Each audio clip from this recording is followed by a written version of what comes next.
이 녹취록 한 줄이 지금 법조계를 뒤흔들고 있습니다. 박상용 검사를 둘러싼 의혹, 그리고 이화영 재판에 미칠 파장까지. 오늘 이 영상 끝까지 보시면 검찰 수사의 민낯과 향후 사법 리스크의 핵심을 완벽하게 파악하실 수 있습니다. 안녕하세요. 정치 이슈의 이면을 날카롭게 분석하는 시사 뉴스 분석가입니다. 최근 정치권과 법조계에서 가장 뜨거운 감자인 이화영 전 부지사의 재판, 그리고 박상용 검사 관련 녹취록 논란에 대해 집중적으로 파헤쳐 보려고 합니다. 지난 며칠간 보도된 내용들을 종합해보면 이번 사건은 단순한 재판의 문제를 넘어 검찰의 수사 관행에 대한 근본적인 의구심을 낳고 있습니다. 특히 녹취록 속 발언들이 공개되면서 파장은 걷잡을 수 없이 커지고 있는데요. 잠시 짚고 넘어갈까요? 여러분은 검찰의 수사 방식이 과거에 비해 투명해졌다고 생각하시나요? 아니면 여전히 개선할 점이 많다고 보시나요? 댓글로 여러분의 솔직한 생각을 남겨주세요. 이화영 재판의 핵심 쟁점 첫 번째는 증거의 신빙성입니다. 검찰이 제시한 진술 조서와 이번에 공개된 녹취록 사이의 간극이 매우 큰데요.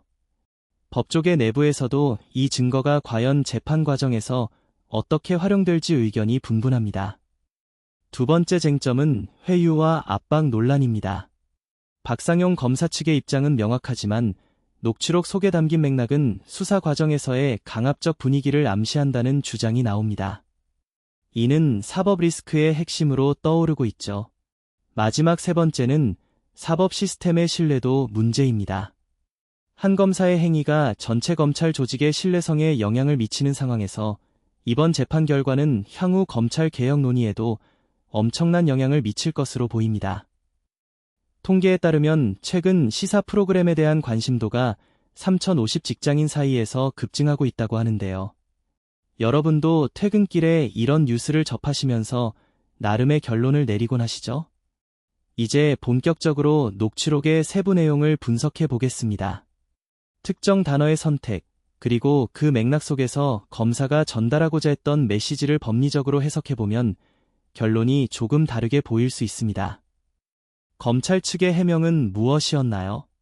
박상용 검사 측은 해당 발언이 수사 원칙에 따른 것이었다고 주장합니다. 하지만 반대편에서는 이를 수사권 남용의 증거로 보고 있습니다. 이 팽팽한 대립은 재판장까지 이어질 것입니다. 이화영 재판은 단순한 개인의 범죄 혐의를 넘어 대권 잠룡의 사법 리스크와도 직접적으로 연결되어 있습니다. 그렇기에 정치권이 이 이슈를 다루는 방식 또한 매우 정교합니다. 여기서 깜짝 퀴즈 하나. 과연 이번 재판의 1심 선고 결과가 언제쯤 나올 것으로 예상하시나요? 댓글로 여러분의 예측을 적어주세요. 가장 근접하게 맞히신 분의 의견은 다음 영상에서 소개해드릴게요. 법조계 내부에서는 이번 녹취록 공개가 수사기록의 공개 범위를 결정짓는 중요한 선례가 될 것이라고 합니다. 이는 향후 검찰 수사의 관행을 바꾸는 도화선이 될 수 있습니다. 많은 분들이 궁금해하시는 건 결국 이게 내 삶과 무슨 상관인가일 것입니다. 사법 정의가 무너지면 결국 일반 시민들의 권익도 보호받기 어렵다는 점, 이것이 우리가 시사 이슈를 계속 지켜봐야 하는 이유입니다. 박상용 검사 논란은 검찰 수사팀의 독립성 문제까지 확장되고 있습니다. 수사권과 기소권이 분리되지 않은 현재 시스템에서는 이런 논란이 반복될 수밖에 없다는 비판이 지배적입니다. 정치 뉴스를 보면서 답답함을 느끼신 적 많으시죠? 저도 그렇습니다. 하지만 이렇게 논리적으로 하나씩 짚어보면 그 안에 담긴 진짜 의도가 무엇인지 보이기 시작합니다. 재판부의 고민은 깊어지고 있습니다. 녹취록이라는 증거를 어디까지 인정할 것인가? 이는 대법원 판례와도 직결되는 문제라 매우 신중하게 접근하고 있습니다. 데이터로 보면 이번 사건은 정치적인 양극화가 극대화된 시기에 발생했습니다. 그래서 객관적인 팩트체크가 더욱 중요합니다. 저는 오직 팩트에 기반해서 여러분께 전달하고 있습니다. 결국 이화영 재판의 결말은 우리 사회가 정의를 정의하는 방식에 대한 척도가 될 것입니다. 결과가 나오기 전까지 우리는 계속해서 감시해야 합니다. 여러분, 혹시 이 사건과 관련해서 주변 분들과 논쟁해 보신 적 있나요? 의견이 갈리더라도 괜찮습니다.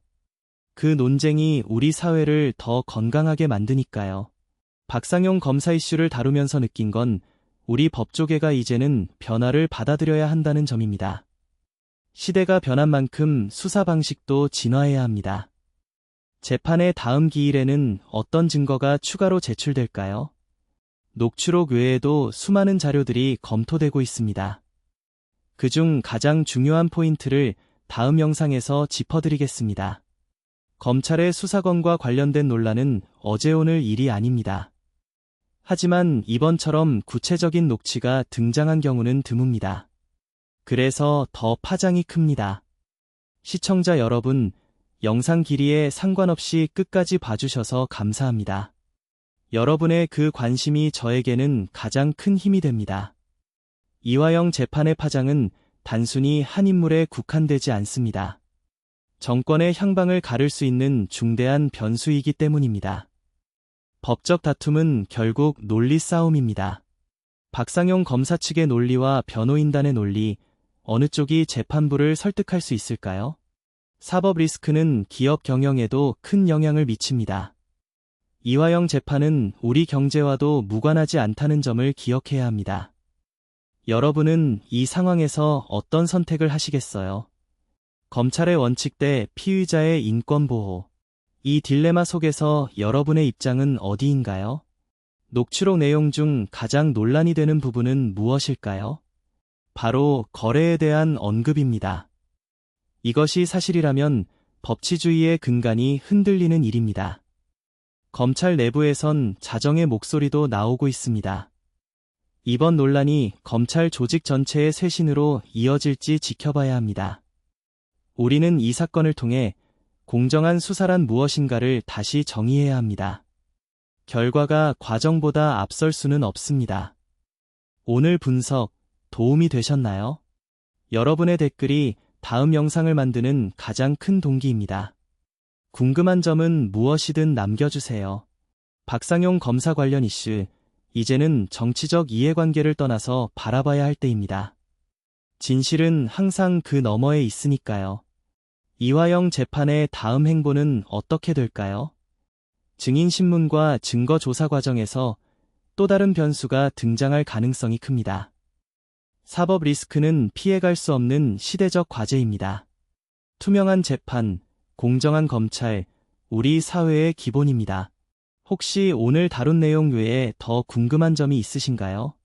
커뮤니티 탭에 투표를 올려둘 테니 꼭 참여해주세요. 녹취록 논란이 끝이 아닙니다. 이화영 재판은 지금부터가 진짜 시작입니다. 검찰과 변호인의 치열한 공방을 계속 지켜봐야 합니다. 박상용 검사 논란은 사법 시스템 전반에 대한 경고입니다. 우리는 이런 논란이 반복되지 않도록 관심을 가져야 합니다. 오늘의 심층 분석은 여기까지입니다. 이화영 재판과 박상용 검사 녹취록 논란, 핵심은 결국 법 앞에 평등입니다. 영상이 유익하셨다면 구독과 좋아요, 그리고 알림 설정 부탁드립니다. 다음 영상에서는 이번 재판의 더 깊은 이면을 다룰 예정이니 기대해주세요. 감사합니다.